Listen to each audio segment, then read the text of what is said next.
All right, it says we are live.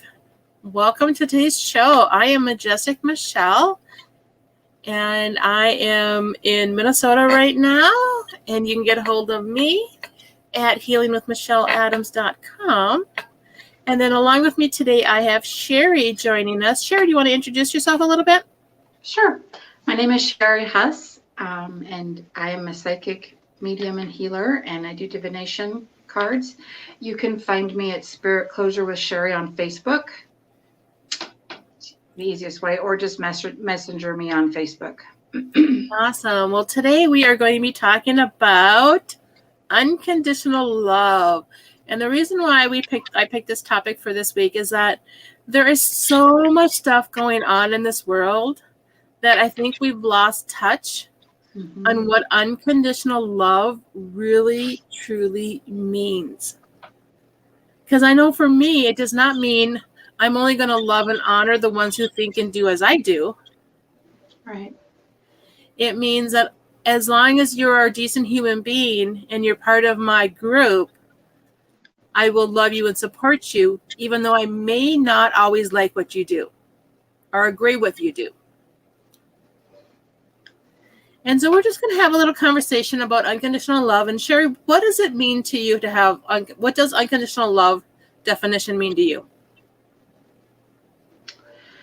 I think it just means you're going to love that person or yourself, hopefully, no matter what happens, no matter what is done.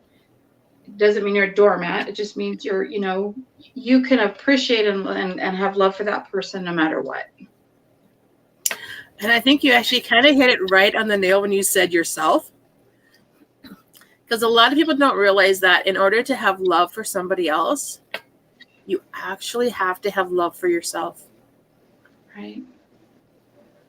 And so in order for us to even have that unconditional love for somebody else, to allow them to live their life as they so choose, we have to be totally okay and in love with ourselves to know that we are separate from them no matter what.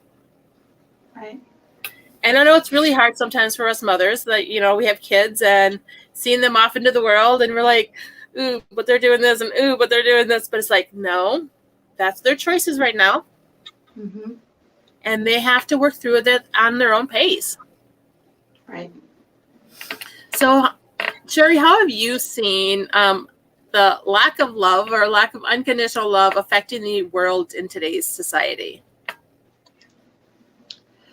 Right now it's just the whole global divide and conquer mentality. It's anti-maskers versus maskers, and it's Democrat versus Republican, and in the other countries it's whatever their government systems are, and the classes of people and the different castes they're put into. And I mean, there's so many different examples. I think it would be easier to find someone that lived out unconditional love and single them out than it would be to single somebody out that's just swept up with whatever the phenomenon that's going on in the world today, which is the opposite of unconditional love. Right. So how do you think our world got to this point? I mean, for me, I kind of think that it's been brainwashed through our school system. Mm-hmm. Throughout time. Started in the 60s and 70s when both parents had to go to work. Right. The kids that were born in the 60s, 70s, early 80s were the first generation to be raised without a parent or supervision. Right. So we were completely on our own. The family dynamic looked completely different back then. Yeah. And it was a new thing for everyone, so they didn't know what to expect, how to react, or anything else. Kids were completely unsupervised. And yet in the school system back then, we were taught how to think. Yeah.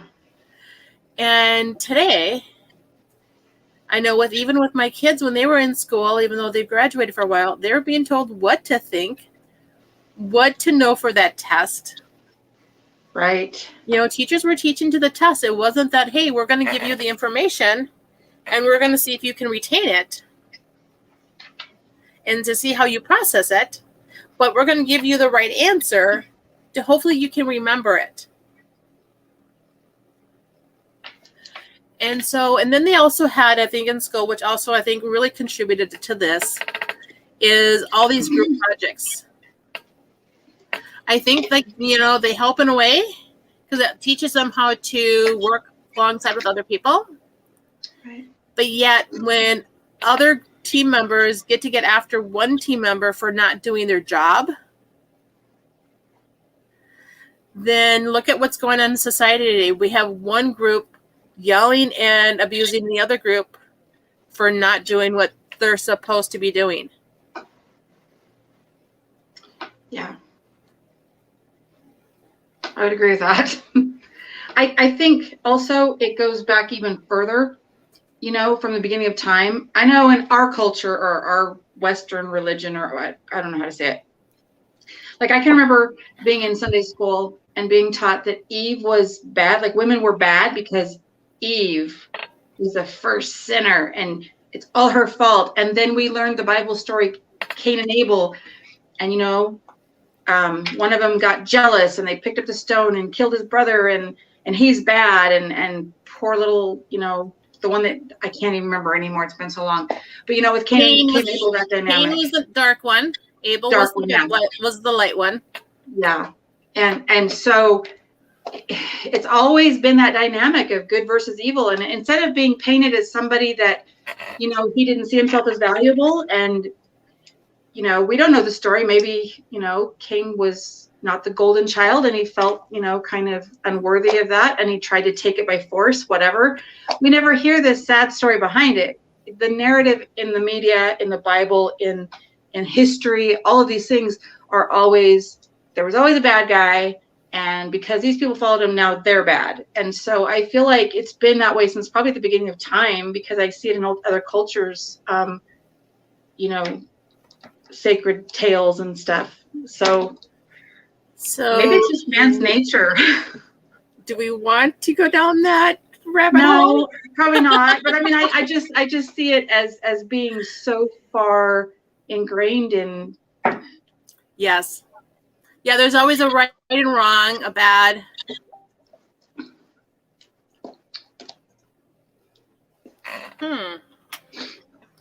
Wonder if it's because we're on. All right, so I'm going to resend the link to Wendy here real quick. Okay. And I'm going to see if we can get her here. Yeah, I'm interested in what she has to say because I don't know her as well as I know you. Yeah. But yeah, I mean, there's always been this, like, this dynamic, like good and evil, bad. And it's like, it's really sad that we actually have to separate things like that, because we shouldn't have to have that much of a dynamic within this area. All right, let's see if we can get her on board.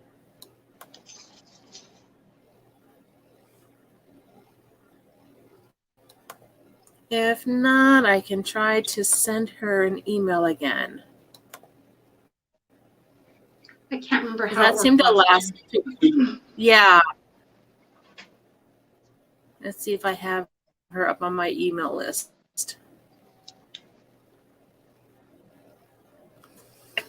But go ahead and continue talking, Sherry, about unconditional love. Okay. Well, when you were first talking about, like, historically speaking, I think a lot of it just came down to when parents were working and then kids started getting really busy in way too many things after school. We lost a lot of that time for dialogue and the ability and time frame to teach children to respect their elders, to respect others, to have compassion, to be of service to others. Like, families quit. Like, it used to be, like in the 20s and 30s and 40s, people would get together for card games and potlucks and community dinners and things, and we very rarely see that anymore. We're kind of behind the keyboard all the time now, and I think we've lost a lot of that dynamic. We have lost a lot of that. Yeah, we lost a lot of that. Yeah, it's like you said, like all that busyness. I know I even did it for my daughter when she wanted to do figure skating. And unfortunately, yeah, it did take a lot of the family time. And it was like, maybe we needed to slow down a little bit and not do so much. Yeah. Because all of those kids' sports and activities do take away from the kid in right. Am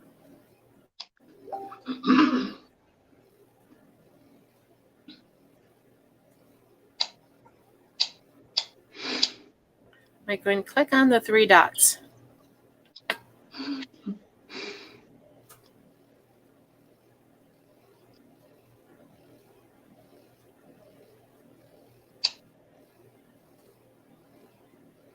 Okay.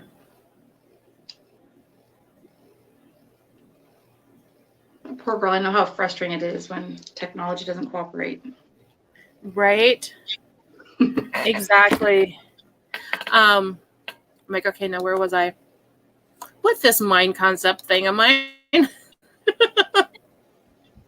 Oh, we're talking about how busyness and it takes away from family. When we're always kind of like looking outside of ourselves for that entertainment and enjoyment and running around like a mad woman or a madman with their head cut off, it doesn't allow any time for us to enjoy the family dynamic, right. to get to know each other, to actually really, truly, honestly support each other. And I think that's the main thing that's going on too. It's like families are not taught to support each other anymore either. Right. When you see adults constantly bickering and bad-mouthing each other, it becomes a family, cycle, and it's hard to get out of. Yeah. Another thing I noticed too is like around 11 or 12, young ladies start really picking themselves apart. And that's kind of when they start. Yeah, that's when, and I noticed that's when, like Teen Vogue and Teen Cosmo and all those things, like that's when they start, those kind of places and social media start targeting, girls, and they start coming of age and saying, oh my God, I'm going to have to start wearing makeup soon. And, all this stuff, and everything's airbrushed. If those beautiful people don't love themselves enough to be real and raw and vulnerable, it teaches our kids this false image of perfection and if you can never live up to it, it's kind of hard to love yourself, Right. I know when my daughter was younger, because she was in figure skating, the makeup thing was not a big deal because she would wear makeup for her competitions. Yeah. And so, we would talk to her and teach her how to put makeup on. When she was in, so that wasn't a big deal, and how to wear it and everything else. Her biggest thing is like she wanted to start dyeing her hair early on because she didn't like the dirty dishwater blonde that she naturally. Now she's more of a brunette. There she is. So yeah, it's just like all those dynamics that. Hello, Miss Wendy. How are you? Welcome to our show. So we're talking about unconditional love today. What is your definition of unconditional love? Oh, gosh. That's a big one. Let's see. Unconditional love. How would I explain that? Short and simple.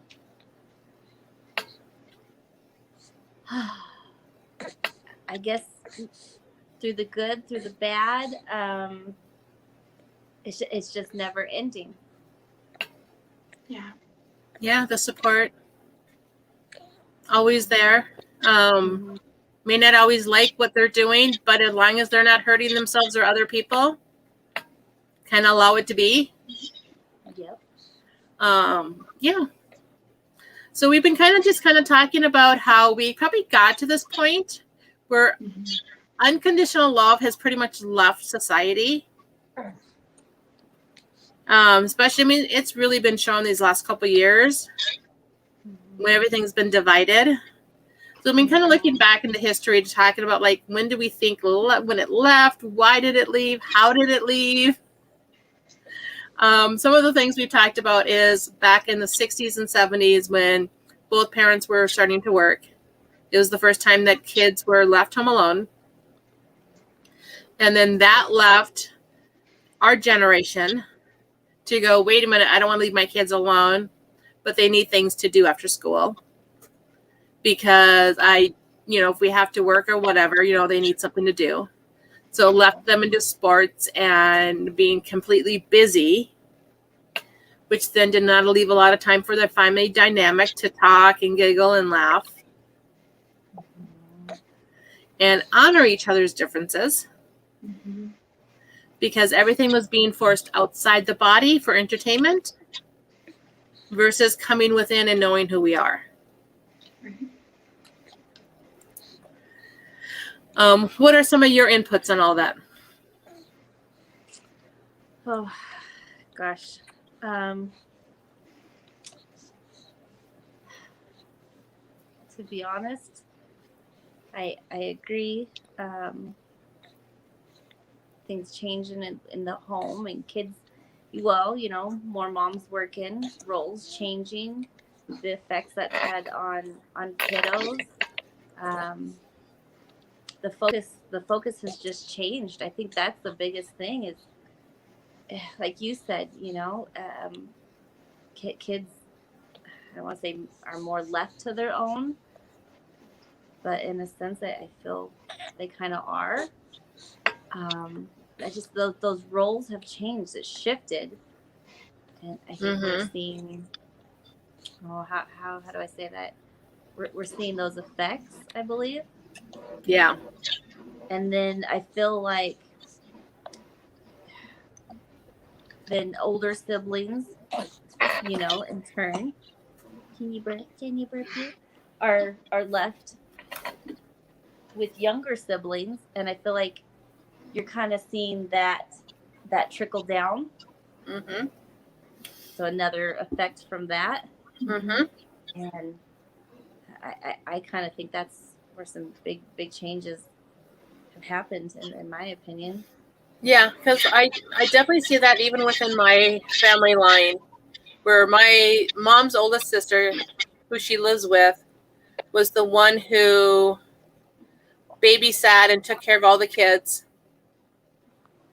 And then my older brother, and then when he went to school, I had to watch my younger brother.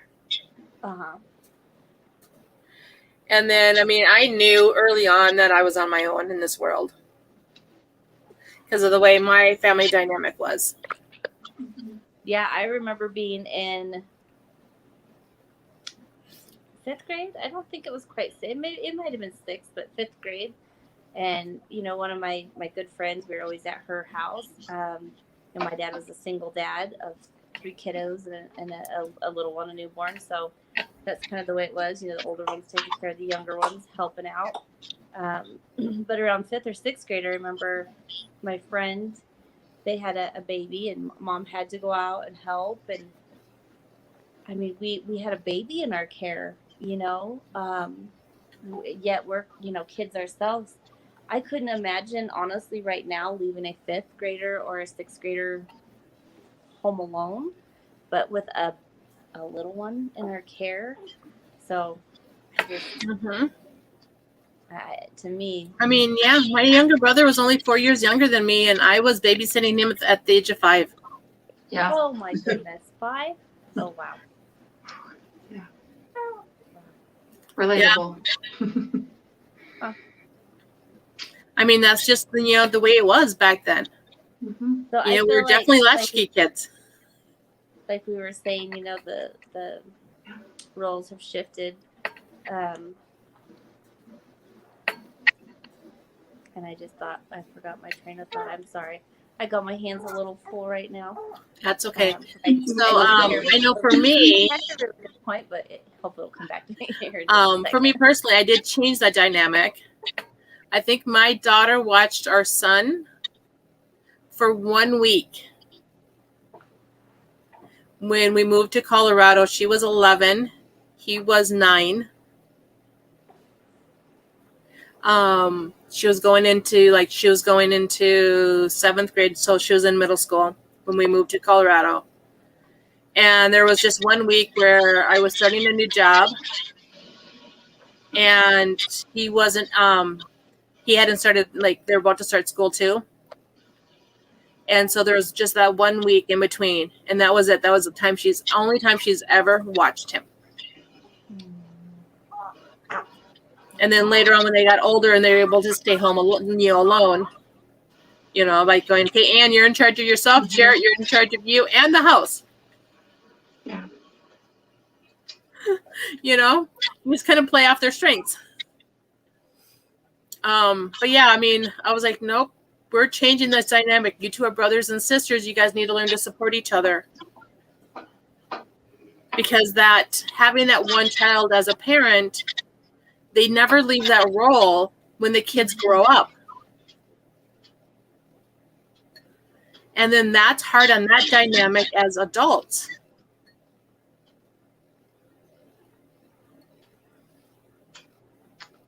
Yeah. So let's get back. What's that? I'm sorry. I also remember, so I was born in 72. So to give perspective, there was also, my mom worked, but if we had a babysitter or something, there were serious consequences if we were told on. Like, we were grounded or punished or whatever, disciplined. I think a lot of the difference now that I'm seeing in parents that I'm friends with, they're great parents. It's just a whole different dynamic now. They're afraid to discipline any way, shape, or form because they're afraid of the consequences. And when you bring up a child with no consequence, and they're the savior of their own world, and they're the center of the parent's universe, that kind of makes them look through more of a selfish lens, I think, or it can. Yeah. Yeah. And we don't have family worship, which I'm not talking like religion. I'm just talking about those like lessons, how to treat people, empathy and compassion, and being a good guardian, or not guardian, steward, of your family and your home and your community. I'm just not seeing that as much. Right. I mean, I do have some faith, though, because some of the kids in their late 20s are starting to realize this and going, whoa, something's wrong, and we need to look at it. Right. There's always those ones that are like, wait a minute, this is not okay. Yeah. And they're going to be the ones that change it for their family dynamic. Because as we grow up, we either become our parent or become completely different from our parents. Right. There is no in between. I mean, because even my mom one time, she looked at me, she's like, oh my God, you raise your kids completely different. Why? Yeah. And I was like, because they're allowed to have a voice. Right. So my mom did something and my son didn't like it, so he let her know. And she got mad that he let her know that he didn't like it. And I was like, wait a minute, no. My son has the right to tell us what he likes and doesn't like. Mm-hmm. We don't get to cross those boundaries. And that's when she said, oh my God, you raised your kids completely different. Yeah. And I was like, well, hopefully they'll understand what unconditional love is, because they're both raised to be different and yet supportive of each other. Right. I've had my children, every child does it, not meaning to, but there comes a point where you kind of break your parent's heart, not meaning to. And I'm talking in healthy situations, not. And my son, he totally unleashed this fury on me, which was pretty much all this toxic energy that had happened, that I wasn't really at fault for. And I think he realized that in the moment, but he was used to being raised in a situation where everybody was judged harshly and everybody was looked at kind of suspiciously, maybe. And when it was all said and done, he had said a few hurtful things, but I just kind of brushed it off. But he told my daughter later on, he's like, I can't believe after what I said to Mom, and she still loves me.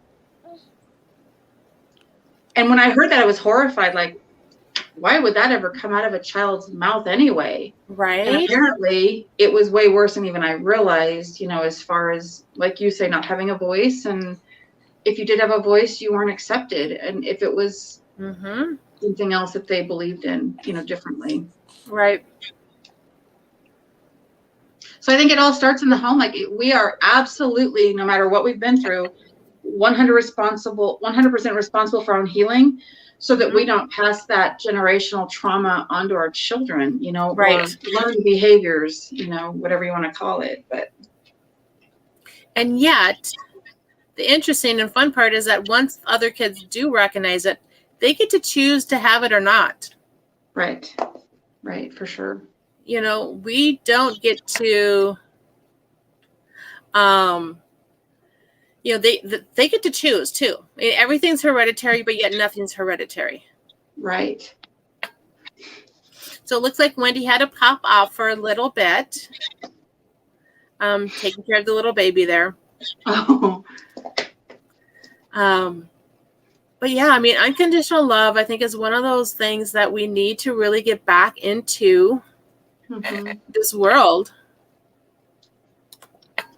So that way we can actually have some compassion and understanding for what people are going through. There is way too many people throwing mud and stone and sticks at people that they should not even be opening their mouths to. Right. We also look at others how we see the world, you know, and so however we see the world, we project that onto everybody. And I think part of the missing key might be stopping and looking back at a moment and saying, if I was in that position, how would I want to be treated? And you know, I mean, we all want that grace and that support, but so often we're not willing to give it to everyone else. Right. But I think this also goes back to what you were talking about earlier, Sherry, was when, you know, we go through puberty. Doesn't matter if you're male or female. Yeah. In today's society, everything has been turned upside down to where boys are not allowed to be boys. Right. Girls are not allowed to be girls. And it really affects who they think they are in this world. You know, with everything that's going on. I mean, when we have too much estrogen in our bodies produce a lot more testosterone for women. And then we become, you know, oh, we're that manly type female. And when guys get too much estrogen, they produce a lot less testosterone. Yeah. And we're really seeing the effects of all that in society today, which also does not help the self-love that we talked about earlier that we need in order to have that unconditional love for other people.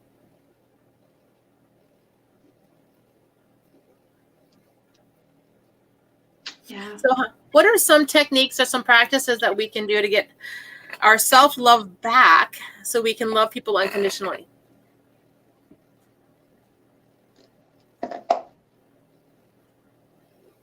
I've been doing a lot of talking. I was just kind of seeing what Wendy wanted to say. I remember from earlier what I was thinking. I feel like, you know, we're just in such survival mode. Rush, rush, rush, get by, pay the bills, just, you know, survival. And I think that from earlier, that was kind of what, when I lost my train of thinking there, I was thinking we're just in survival mode. Yeah. Kind of what my post was about today. Like, you know, we were not put on this earth to be born, sit and learn, work, and then die. We were put here to learn to be love because we come from love. So we don't need to learn love. We come from love. Right. We just need to be able to show love and have that projected into the world. Because love and joy and happiness are the 3 highest vibrational frequencies that there are. Yeah. And if we can get into those vibrational frequencies, then the universe is ours. I have an easy, it gets easier technique that I share with people that come from a lot of trauma and a lot of judgment. And I've always been told that when you're down and out or depressed or miserable, I guess, I don't know how else to say it, do something good for someone else, with no expectation of repayment, do something kind for someone, even if it's just smiling at someone or holding the door for them. But what I tell my clients that come to me or whoever is when you're meditating, if you'll just sit and just focus on your breathing, a couple times, and then imagine yourself, being filled with white light and push and eventually, and it feels like love, and sometimes people don't know what that feels like. The interesting thing is once you start imagining like more of like the heavenly kind of energies from the good places filling you up, you kind of start feeling that really good, joyous feeling, blissful feeling. But I tell them just keep expanding it, like let it start in your heart space and just keep filling up and filling up and filling up, and then start pushing it out into the room. And that takes some practice, because that's a hard concept sometimes. But then I tell them push it past into your whole home and and then your yard and your I'm very specific with people because it keeps them focused. And then push it into your neighborhood and your town and your state and your country, and then pretty soon it takes a while to get there, but imagine that feeling of love and joy wrapping around the world. And what I find interesting is when I started practicing that myself, suddenly I didn't look at people as suspiciously. I can remember the switch. Like I was looking at people more compassionately. And when we send out into the world, I believe really comes back to us. And I think that's why that's important to practice. It really does come back to us. And it is really important to practice. I know, like, coming from the family dynamic that I came from, the first time I sat with my spiritual guides and they projected love to me, I bawled for hours. Yeah. Because I did not know what that felt like. And so it was really an interesting concept. It was like, and up until then, like if anyone like was happy and joyous, I was like, nope, stay away. Too much for me. Because I didn't know how to handle it. Because it wasn't what I grew up with. It wasn't what I was used to. And so it's like going, ooh, this is intense. Learning to love ourselves.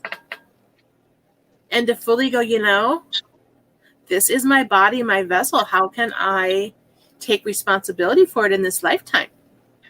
Yeah. Because that is the one area growing up where I didn't focus on, because it didn't really click on to me that, that word coexist does not really mean we coexist with other people. It means we coexist with our own bodies. Because that's also like in my post that I did, that our soul is a plasma energy. Our bodies are carbon from the ground, from the earth, and we need to coexist within it. Our coexisting needs to be with ourselves. Because without our bodies, we're just a spirit out of body form. Or a ghost, as some people call it, or whatever. I call it disembodied spirits, but so yeah, without, it's like we have to learn to connect and move through this earth as one. And I think for so long, since the 70s, because I was born in 70, that it has been to where everything is outside.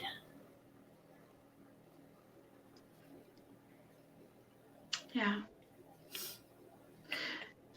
there's different spiritual practices and even religions that teach you that, your body's a temple, or you have an inner temple, and the divinity, the divine God, whatever, is inside of us. And yet we walk around looking for love and joy everywhere except for inside of ourselves. And if we just went inside, we would be that love and joy and radiate to everyone else. Yeah. Yeah. Because we'd be busy stoking the fires of our inner temple and not worrying about how everybody else is decorating or treating theirs, and I think that's the first part of learning to have unconditional love for others is like having it for yourself. Yeah. As you said, I think we really need to get back to the unconditional love for ourselves in order to have it for other people. Yeah. Don't you think that's why people will sit there and look to be offended about everything because they don't love themselves, and it keeps the focus off of that. Like it keeps all this anxiety and inner turmoil at rest temporarily because they're focusing on external, events and people. Right. Which is also, if you think about it, what's going on in the world today, everything is being focused outside the body. Yes. Like, oh, you got to get this to help your body, but it comes from outside the body and it's all chemicals, or you got to have this, or you got to do this. Everything is outside the body, outside of our country. They're constantly bringing everyone's attention outside the country. Yeah. Instead of realizing, wait a minute here, our own country has gone to hell. Can we do something about this, please? Right. I find turning the news off is very beneficial for your mental health and I have not watched the news in over 10 years. Yeah. I just refuse. And I get made fun of it, but I'm like, you see me at peace a lot more than you do seeing me agitated. Yeah. I was up at the place where I work part-time, and one of the other employees were like talking, and I go, I don't have a TV. I go, I don't watch TV. I go, if I do, it's a documentary, or I'm on my computer and I'm researching what's going on in the world. So it's not like I'm not up to date on what's going on. It's just, I'm not going to listen to the news for them to give me my opinion on what's going on. Yeah. And that's the big difference. And so she's like, that's why you and I think the way we do. I'm like, right? They can have their opinion. Right. But it's not mine. Yeah, and it's never an opinion that's of the light either. I mean, it's always suspicion and fear and hatred and division and animosity and just, it's just a big old pile of yuck. It is a big, complete pile of yuck. Yeah. And you can choose to be, so if you're taking a walk and you look down and you see that a dog has relieved himself on the sidewalk, what do? You don't step in it on purpose. You walk around it, but yet people turn their news on and step right in the big middle of it on purpose for hours on end. Like, right. I don't understand. And I'm not making fun of them or judging them. I just know from myself, after doing that for years and unplugging, I felt kinder, like within a few weeks, even just, I felt better. And right. Yeah. I became more productive in other things that I wanted to do. Because I didn't feel like, oh, I have this here in the background and it's occupying my mind and telling me what I need to be thinking or feeling versus what I want to be doing. Exactly. So, and it's important. It is. Well, we're coming up to the top of the hour. So I just want to say thank you, everyone, for joining me today. Thank you. Hope you enjoy the show. We'll post it up on Facebook for you guys for later to listen to. Enjoy and have a beautiful week.